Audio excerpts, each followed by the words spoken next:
What's the most powerful force in the entire universe? Well, according to many of the world's great faiths, the answer is actually pretty simple. It's the love of God. So today, we're going to dive into what that really means, where it comes from, and what it asks of us. We'll be exploring the spiritual architecture of this whole idea, looking at it mostly through the lens of Bahá'í scripture, but you'll see how it echoes across other major religions too. Just think about that for a second.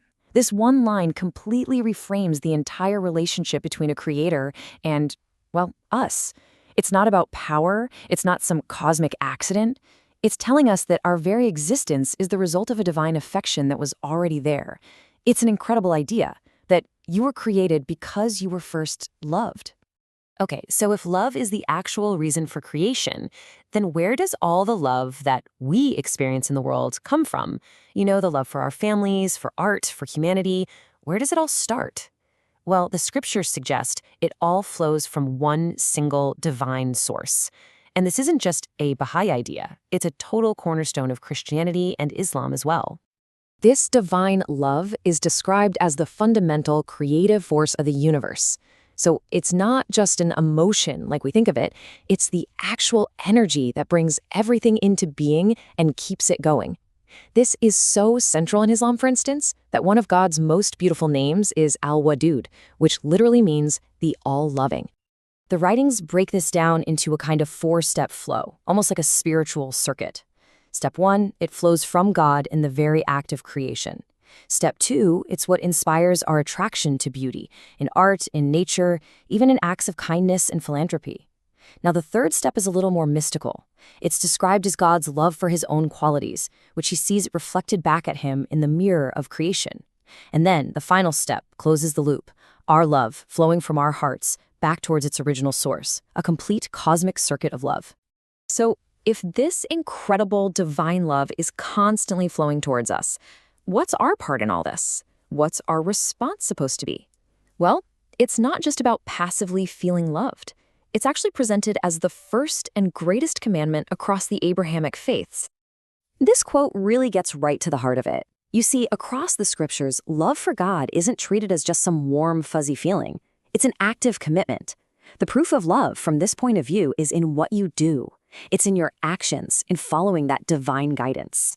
And this love that we're commanded to have, it has some very specific qualities. First, it's not optional. It's the number one priority.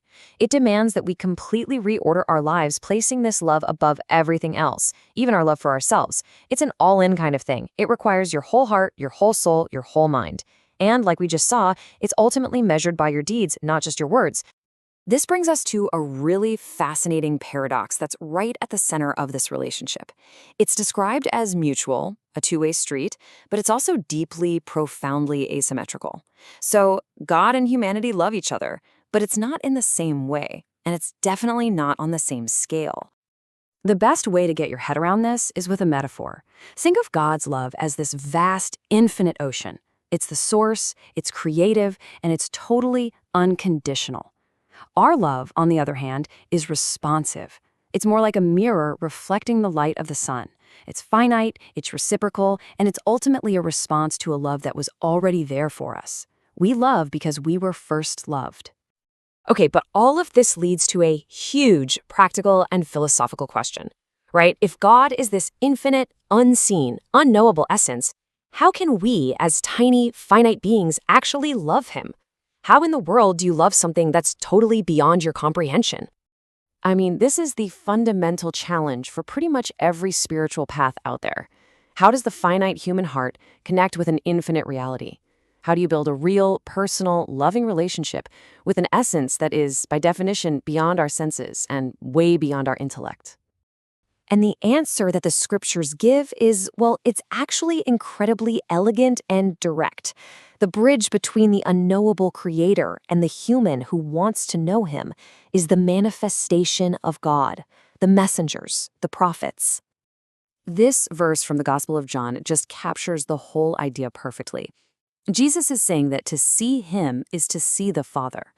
Those divine attributes like mercy, justice, love, which are abstract in God, they become visible and real in the human life of the messenger.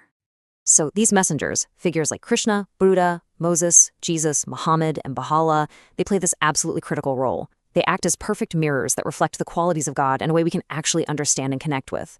So loving the messenger becomes the tangible way to love God. And they're the ones who give us the laws and teachings, the commandments that allow us to put that love into action.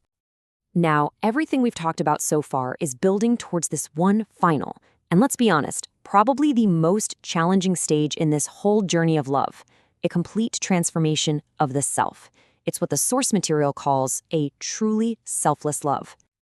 This selfless love is all about the conscious act of turning away from our own ego and all its constant demands. The writings use a really powerful phrase for this. They call it the satanic self.